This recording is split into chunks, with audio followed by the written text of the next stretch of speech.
TV Bula no ar. Eu sou o Castelão Invisível, Ademir Luiz, e hoje, em uma mistura da série Literatura Brasileira Contemporânea e o nosso Clube do Livro Bula de maio, vamos comentar a obra Chuva de Papel, da escritora Marta Batalha. Lançamento, hein?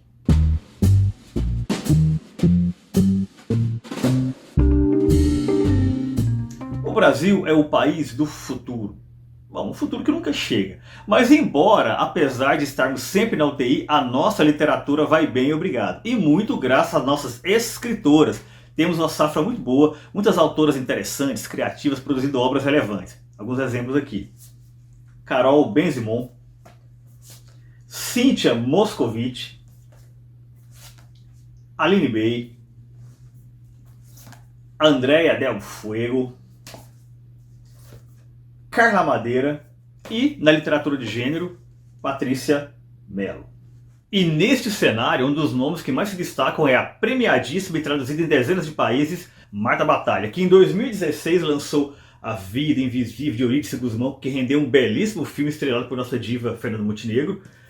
Em 2018 lançou Nunca Houve um Castelo, um belíssimo romance também. E agora, em 2023, lança Chuva de Papel, nosso tema. Mas quem é a mulher por trás da obra? Apenas uma outra mulher para conseguir responder.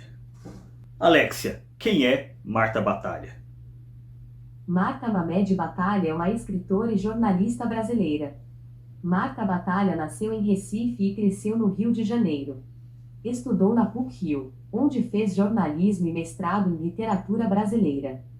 Foi repórter por muitos anos dos jornais O Dia, O Globo e Extra. Muito bem, obrigado. Detalhe importante que a Alexia esqueceu de mencionar. Marta Batalha atualmente mora nos Estados Unidos, na cidade de Santa Mônica, na Califórnia. Mas o Rio de Janeiro nunca deixou de ser cenário e, o mais importante, personagem de seus romances.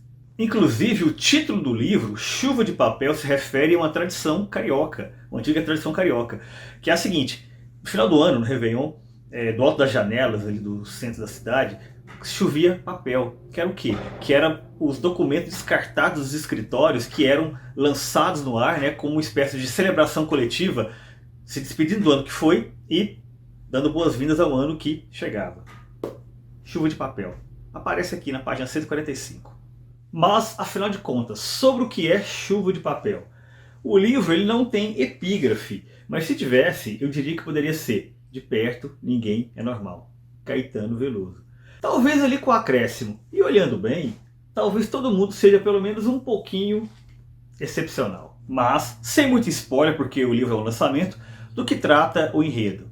É um enredo aparentemente simples, apenas aparentemente, porque na verdade ele se desdobra de maneira complexa ao longo do seu desenrolar. Ele começa muito preto no branco e vai ganhando tons de cinza ao longo do seu desenvolvimento. Fundamentalmente conta a história de Joel Nascimento, que é um daqueles jornalistas policiais bem típicos, quase que um estereótipo, né? Aquele cara que fica o tempo todo tomando uísque, fumando, dormindo no jornal, comendo no jornal, vivendo o jornal, se torna o próprio jornal, até que, por uma série de vicissitudes, ali no outono do patriarca, ele decide: não, vou me matar. Cansei disso tal, e pula de um prédio, né, ali no centro do Rio de Janeiro. Está logo no comecinho do livro, então não é uma grande revelação não. Ele não consegue se matar, de maneira até meio cômica, né? Ele pula pensando em um samba do Cartola, mas sobrevive, cai em cima de uma Kombi, né? E ajudado por Leandro, né, um jovem jornalista também que ele ajudou no começo da carreira, ele vai morar com a tia do Leandro, né, que é a Glória, que é um personagem que começa uma figura um tanto ranzinza, até meio bizarra, né? Um personagem quase que de novela das 7, né, da Globo, né? Uma coisa meio arquetípica ali também, né? Aquela coisa da figura rabugenta por definição.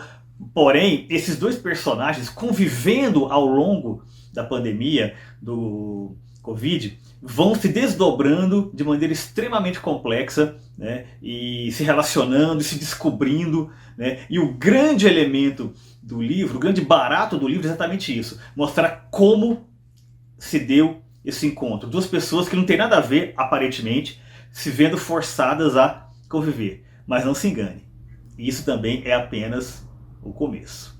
Um dos grandes temas do livro é a questão da narrativa como forma de permanência. De um lado nós temos um jornalista que viveu muito, muito loucamente e passou a carreira, a vida toda praticamente, narrando. Mas de alguma maneira essas narrativas elas eram de alguma forma superficiais, elas duravam o tempo da notícia. Você narrava uma coisa hoje que poderia ser uma coisa escabrosa, né, terrível, sangrenta, violenta, mas que amanhã era esquecida e tinha que ser substituída por outra.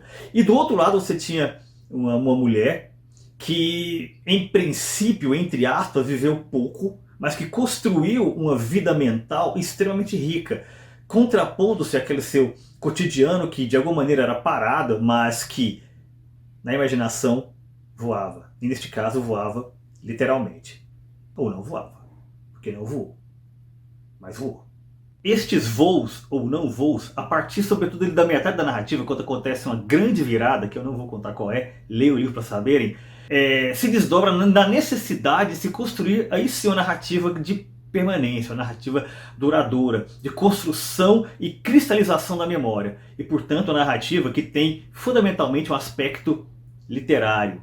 Pensando aqui o literário como algo que parte da vida, mas se torna algo maior do que a vida e inclusive justifica a vida e a existência dos personagens para o futuro, exatamente porque dá para ela um caráter estético e portanto permanente.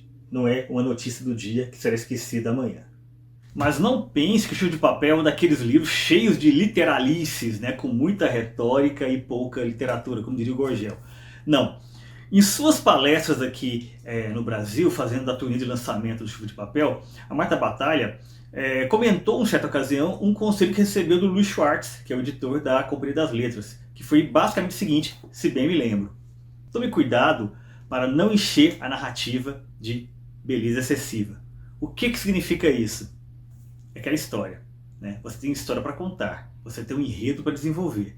Se você ficar colocando, né, frases bonitas, frases rocambolescas, frases rococós o tempo todo, você pode prejudicar não só a forma, mas também o conteúdo da narrativa. Ou seja, você prioriza uma estética vazia, né, e foge do que é realmente importante. Mas a Batalha nunca faz isso.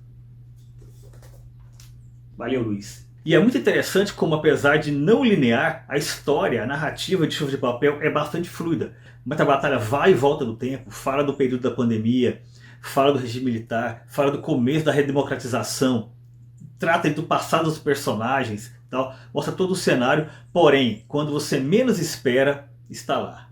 Está lá. A beleza literária. Mas não só. Às vezes uma reflexão importante, às vezes uma frase lapidar, às vezes uma grande cena. Está sempre lá, né, pontuando a narrativa, nunca a sujando, nem afogando-a numa beleza excessiva e vulgar.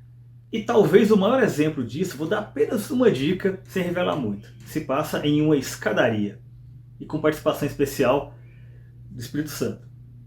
Ou não. Mas o fato é que essa cena tem tantos desdobramentos, tantas camadas sociais, religiosas, de construção de personagem que é extremamente interessante. Quando você chega nela, você percebe que tudo foi construído ao longo do livro para chegar naquele ponto. É aquele ponto que faz com que Joel perceba quem é Glória, de fato. E é neste momento que o leitor tem a mesma reação de Joel e pensa: eu não tinha ideia. Seria proselitismo bobo e até ingênuo dizer que Chuva de Papel vai te fazer pensar que toda história é uma história excepcional. Todo mundo tem uma grande história para contar. Não é isso. Mas o peso humano que Marta Batalha coloca no livro nos faz imaginar que as possibilidades são infinitas. Você vai andar na rua, olhar para as pessoas, no metrô, no mercado, na calçada, no parque, e pensar: talvez tenha aí uma grande história. Talvez eu nunca saiba, mas está lá. O que pode ser feito para que isso se cristalize? Talvez nada. Mas um pouco da beleza é isso. A beleza que se dissipa no ar. Como uma chuva. Mesmo que seja uma chuva de papel.